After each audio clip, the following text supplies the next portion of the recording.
Hello, everyone. So I guess first of all, thanks to the Liquidsoap team for organising such a great day so far. It's been really fascinating to see all the different use cases of Liquidsoap at so many different scales. So well done to you all for a great day so far. I will just run through these slides and talk you through the project. So a little bit about me. I have been in the audio streaming industry since 2007. Back then, there wasn't really an industry so much to support. I think it was, I joined when it was Windows Media Servers back in the day. I think we were delivering something like 2,000 concurrent listeners for all the services. I have been into online broadcasting since sort of 2004. I stumbled across a radio station back then called A State of Trance. Some of you may be familiar with it. I think they're actually doing their 1,000th broadcast this week, so congratulations to them too.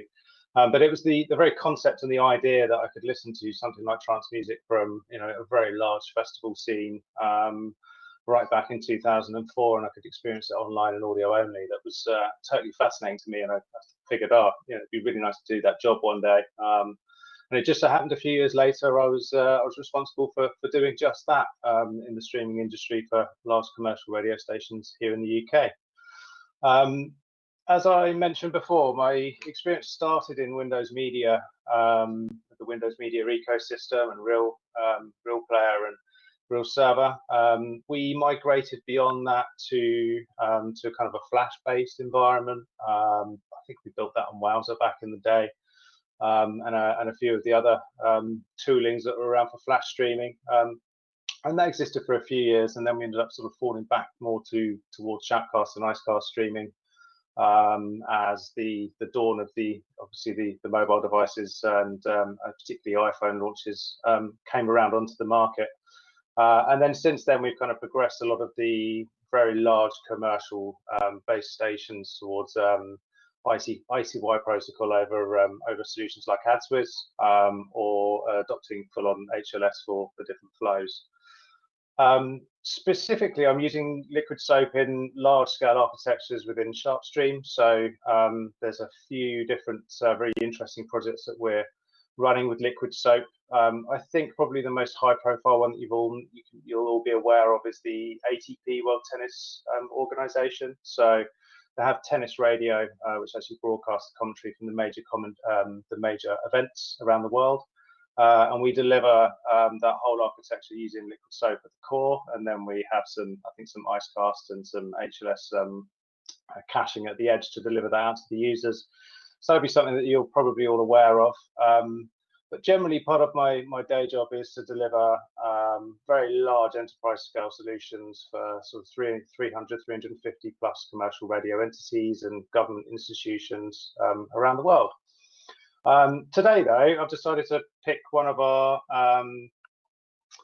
more community-based services, something that isn't kind of a paid-for service, but is purely for the love of audio broadcasting and anyone that wants to get involved in that. And that project is the Thursday Night Show. Very quickly, I must note that I'm not a full-time dev. So my primary role at SharpStream is managing director. I'm co-founder and managing director, but it would be foolish for me to say that I am a full-time dev in any way. A lot of what I've done with Liquidsoap here has kind of been hacked together through trial and error, in the idea that we'll build a POC and then I'd usually hand that to the devs and scale that out. To be honest with you, most of the devs normally laugh at the code I've written, rewrite it, and then come back to me and show me how it's done properly in a scalable manner. But it's the model that matters. It's the model that really keeps the cogs grinding and solves the challenges that are in front of us. So TTNS. TTNS is the ThursdayNightShow.com. Ironically, of course, it only runs on a Thursday night. I figured I'd show you a few elements here. So it's quite feature rich, the Thursday Night Show. So this section that we have in the middle here is an art canvas. So we can have a video DJ who can fire in GIF images, etc., and they'll all overlay in this central area here. We obviously have a chat room on the right-hand side, and then the piece I'll be talking to you guys about today all just sits under this listen here button, of course, and this is where the magic really happens. So I'll give you a little bit more info about the Thursday night show. It's a live internet show combining internet radio and artist expos. We were founded in 2012 by Don Robinson, a good friend of mine and a streaming industry guru, I would say, and myself. We first did our broadcasting in the 26th of July 2012.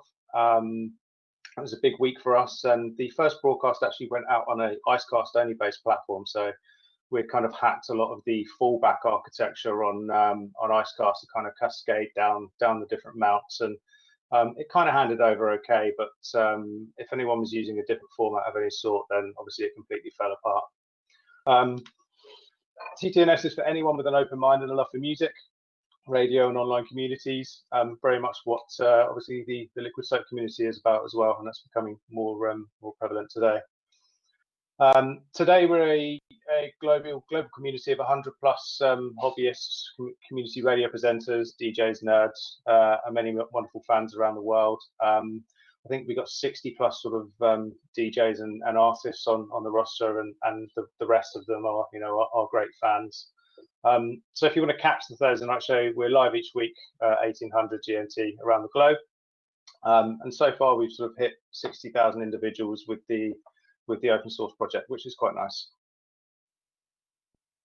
So our startup mission for TTNS, now Dom and I had a conversation. It was more around, as we progress and we settle down and the day job gets more responsibilities, the opportunity to go out and enjoy beer in the bar is a lot less.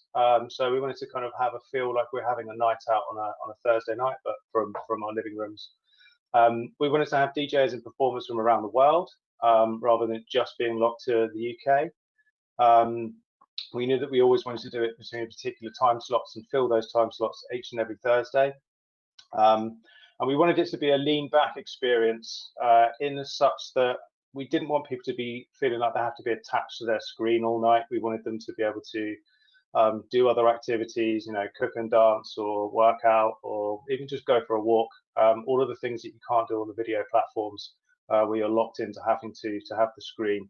That said, we do have things like the chat room, but that's not a minimum participation requirement. You can just listen and enjoy.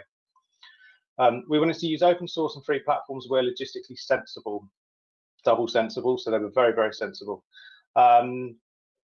That was mainly so that onboarding new users is always a big challenge, particularly when a lot of people have some fantastic music or some content that they want to shout about, but they don't necessarily have any of the technical know-how about how to make a live stream work from their laptop or their phone or any other device that they might have. So we wanted it to be super easy to set up, and we wanted to make sure that we were covering all the licensing, because we're running commercial enterprises. We need to make sure that all of this was above board. Above all, of course, was making sure that we had fun, and that everyone involved was was enjoying themselves, and we were all learning and discovering new music together. Our long-term mission though was, is this something that we can organise for weekly broadcasts in each one of the major time zones around the world?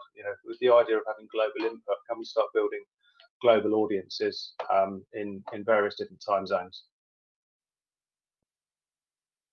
So our initial live broadcast design was going to be something like this. We was going to have DJ 1 at 7 p.m. UK, and then we were going to roll all the way through till midnight with a final DJ kicking off at 11.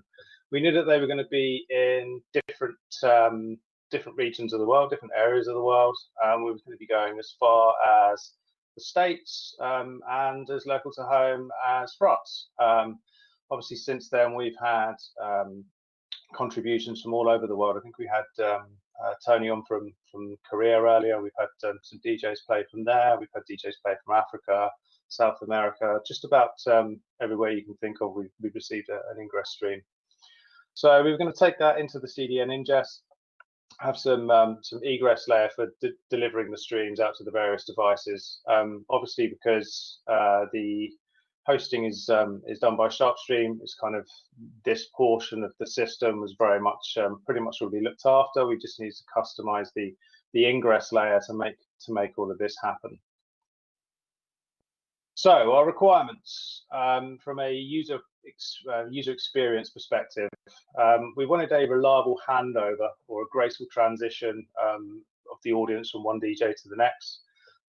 As I said, we had done this before in a POC using just Icecast, and if you were using the MP3 codec and you were using the same bitrate and you just cascaded down, then everything would work perfectly fine. But if you decided to change any of those variables for any reason, then it would not work. We also had DJs that were using DJ software that would integrate directly into an Icecast server, but that would only send OGG streams, for example, and there was no direct out-of-the-box transition support for that. So we didn't want the audience to have to reconnect. We wanted to accept many codecs. We wanted to be able to output to many protocols using a variety of different codecs, and we wanted to expand into the market as technologies evolve. So if there's a new device of some sort or a new streaming platform of some sort, we wanted to be able to touch those in the future, which, based upon what Liquidsoap is doing, it's very much expandable. From a performance perspective, we wanted to have input from external scheduling sources, like the likes of Airtime or RCS or anything else that we could think of to have a schedule.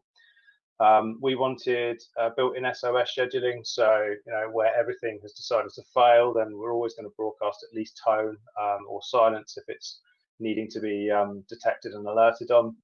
It needed to be flawless in its 24/7 operation. Particularly needed to deal with the global internet conditions. So with DJs contributing from all over the place, you're going to have periods of time where the network routing might change, and you're going to have a few seconds where the input's not going to work. So we wanted it to be very robust in being able to handle those conditions. And finally, we wanted it to be easy to scale as demand and feature requests increased over time. So we started very small, and I'll show you later on about how we started adding different layers on the top. So we chose TTNS we chose Liquidsoap because it solved all of the requirements on the previous slide pretty much in one package. It needed very little customization to get started. A lot of the stuff that I'm displaying here is all in the most basic form of Liquidsoap, which is nice. It was expandable into new areas of ecosystem over time. So the likes of HLS was a new area for us most recently, and being able to export data out to other monitoring or analytics or statistics services was a big benefit. And at the time, it was a new technology.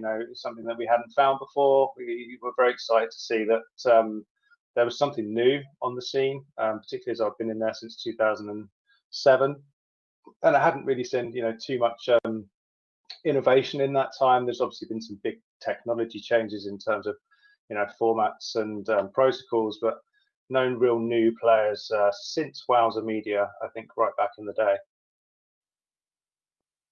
So our new live broadcasting design since the POC was basically going to insert some Liquidsoap as a kind of, as they say, the Swiss Army knife in between the encoders and the CDA ingress, and then we're just going to use our standard egress to deliver out to the users. So our initial SOAP designs, following kind of the documentation flow, version 1 was very much just, we had the four primary time zones around the world, and then each one of the slots in those time zones, which just so happens takes you from 7 p.m. to midnight in each one of the major time zones. So you can actually kind of start a show in each one of the time zones and carry on all the way through the clock. We traditionally, because we start at 6 p.m. in the UK, so we will have someone start on a zone 2 mount, and then we'll start rolling through the zone 3s until we land into the States. In the spirit of Liquidsoap and the way that the failover works, artists usually start further towards the back, and then we actually work our way up towards the sorry, we start at the front and we work our way towards the back zones. We have in version 1 we had an FFM backup tape MPEG backup tape, which is literally just a script running through some playlist files and contributing them in over Icecast. And then there's an emergency MP3, which is, I think, just a tone message, and that just lets us know that something's gone horribly wrong and we need to go and deal with it. In version 2, we did pretty much the same thing, but we added an airtime schedule externally because the other TTNS admins wanted to have a bit more control over the content experience during non-broadcast times, and that would be, we wouldn't want to be playing hard techno at 9 o'clock in the morning, for example, if people wanted to hear some sort of more jazzy vibes on a Sunday. So we enabled airtime for those guys to be able to sort of pick and choose what they want to play during the day.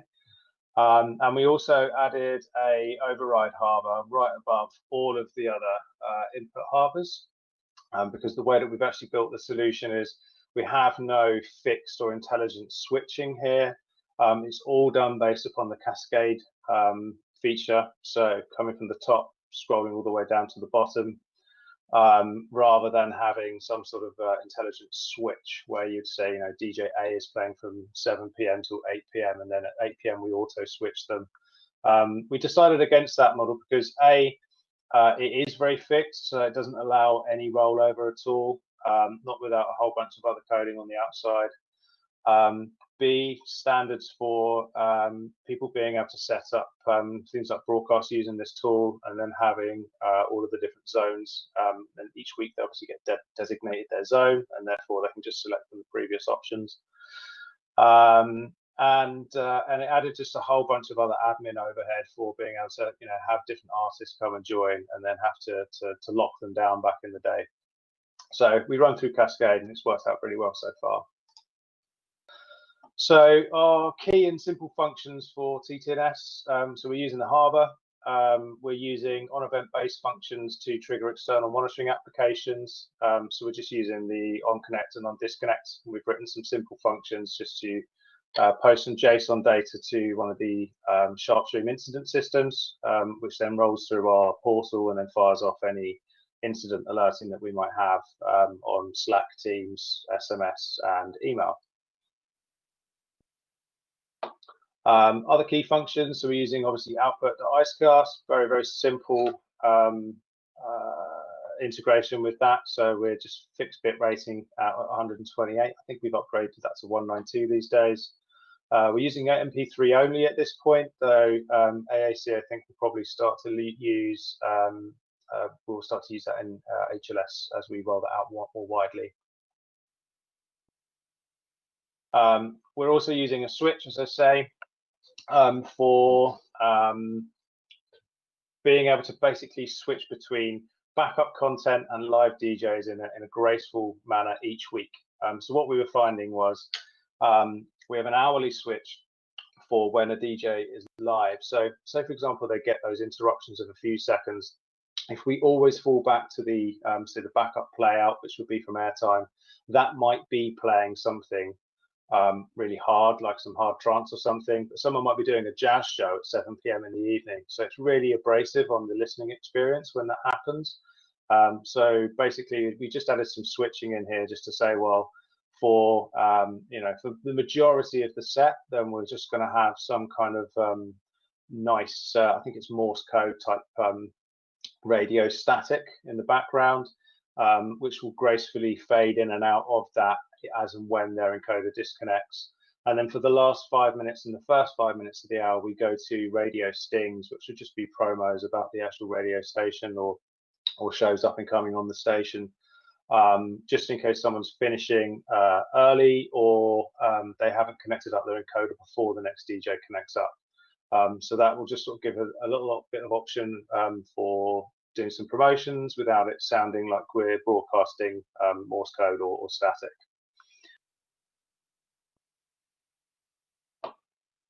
So our current design, so it's changed a lot. We've added some custom functions for external monitoring integrations. Like I said, we've got the SharpStream one. I've also pushed it into integrated into Pusher, so we're doing some real-time stuff with that in the TTNS backend. And as I say, I added hourly and weekly switching for a better listening experience. I've also added, as we can see here, some preview outputs on top of the zone inputs. So this is for basically queuing, pre-queuing as a DJ. So you're actually able to connect up at any point. Say, for example, when someone's already broadcasting and you're next up, then you can connect up. You can listen to your preview stream. You can make sure that your mic sounds good, that your sound levels are nice, and then you know that you're ready to broadcast, and you can confirm that you're connected up, ready to receive the audience handover as the next DJ disconnects. So the simplified version of that is obviously we have our DJs and performers, our Liquidsoap firing out to our SharpStream ingest service, incident service, sorry, our statistics service. We've got some Zapier running for, I think, some SMS actions and a couple of other pieces. Some Pusher running to go into the website. The SharpStream Rewind service, which effectively just records all of the items for listen again, makes it available through our enterprise content management platform. And a few of those notifications go out to the TTNS admins. And as you can see here, we've got our general listeners down here as well. Learning experience. So yeah, initial challenges of Liquidsoap from my perspective. Not being a full-time dev was a big challenge. Particularly back then, the documentation was pretty steep. In fact, I think I found that learning the documentation more difficult than I found anything else. But I have to say a positive of that has been that I have read it properly and I've applied it in a logical method. The fact I've gone through so many steep learning curves means I'm now much more comfortable when I come across challenges with Liquidsoap than where I was before. Sometimes when there's too much support out there, or there's too many easy fixes where you can just copy and paste something from online, then that's not really ideal. I also found stupid things like converting inputs. So moving something from audio to stereo was a big one that tripped me over a few times, where I just couldn't understand why things were failing, and I just needed to make sure that everything was wrapped with audio to stereo on inputs. And also dummy outputs for consuming unused sources was a whole new thing for me. Now I understand that the logic behind it is fine, but they were the very initial challenges that I had with Liquidsoap. What I enjoy about Liquidsoap, so yeah, there's so many possibilities to get creative. You can keep it as simple as you want, or you can make it as complex as you want, depending upon the requirement or the approach that you want to take. You might want to integrate with absolutely everything externally, and therefore you need to build a whole bunch of custom functionality, or you might just want to build a simple one-liner to transcode an incoming stream that's on OGG and then distribute that out to a small-scale DAB transmitter down the road. Then that's something that you can do in a simple one-liner if you wanted to. It's feature-rich. There's just about everything that I can think to touch in the audio streaming landscape. I'm surprised that there are still more things being added. They're all great. I think the addition of SRT most recently has been fantastic, and it's really potentially going to be a game changer. I think we saw the fantastic presentation by Radio France earlier, and that really was, that's the creme de la creme. That sets the bar of what these enterprises should be looking to achieve if they've got the relevant hardware and software integrations at the broadcast layer. I think that's important, that the broadcast teams need to really start talking to the online teams in a much more cohesive manner than kind of keeping each other separate and saying, right, well, we're DAB and FM and you guys do the streaming, and they're totally different things with different bits of hardware. That they're not, and they can sit together very, very well. I found that the support from the dev team has been fantastic. To the guys that I've reached out to, I think it's very much about articulating your question in the right way and making sure that you're providing all the information that anyone could possibly need to give you an informed response. I think just a one-line question without any context probably means that you're not going to get the help that you need. But it is a growing community, and the more events that are thrown like this, then the more that everyone's going to get out of it, and the more that everyone can help and grow and learn together. So I think that's a big thing that we can all take away today. 2021 plans are fixing harbor profiles. So rather than cascading, being able to kick people off. Now playing integration using something like ArcCloud, the wider adoption of HLS, and a Twitch channel trial of some sort, so that we can see where we can build a community over there. I think I've got 2 slides to go, and then I'll hand over Samuel. So in July 9th, 2020, we actually achieved our goal. So we did a 20-hour live broadcast on all of the different time zones around the world, starting in New Zealand and finishing on the west side of the States. It was a fantastic day, very, very long day, but the infrastructure held up and Liquidsoap did its job. So it was a big achievement for us, considering we'd set out to do that in 2012. And then most recently, we were helping the community through difficult times for the coronavirus. So we were reported on by the BBC News for hosting social distancing dance parties, where we managed to get sort of over 600 local members dancing together during the lockdown V1. But it was big enough to actually get people involved from various different counties here in the UK and online as a music collective.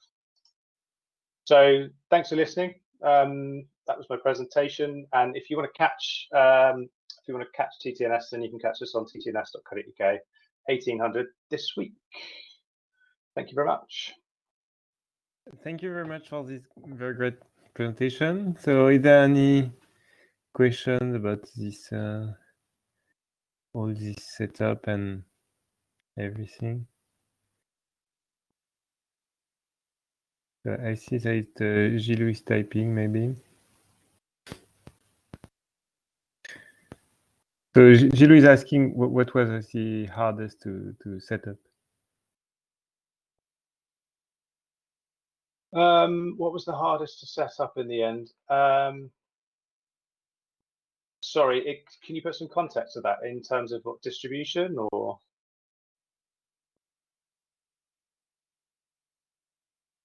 I was just asking here. In the technical aspect or whatever audio processing you had to set in place, what was the hard in all the setup you had to deal with?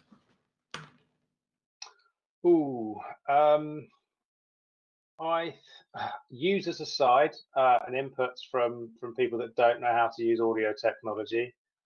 I think it was probably getting the harbor ordering correct and making sure that we always had a kill switch.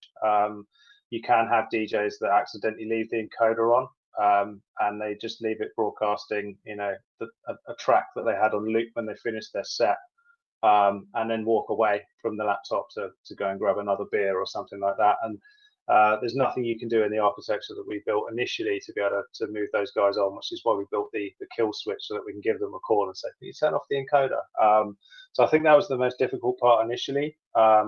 Since then, it's been writing the custom functionality to hook into our external metrics and monitoring services. I think that's been one of the challenges. I'd like to see a better integration with a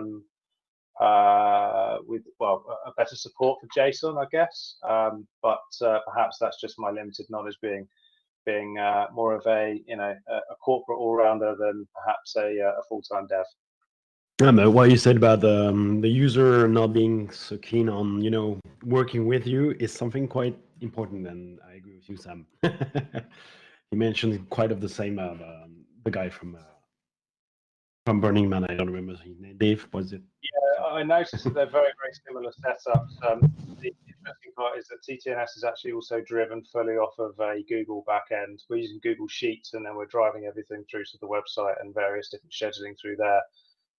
So yeah, they're almost identical tech stacks with a few different requirements, which is why we're taking some different paths at different times.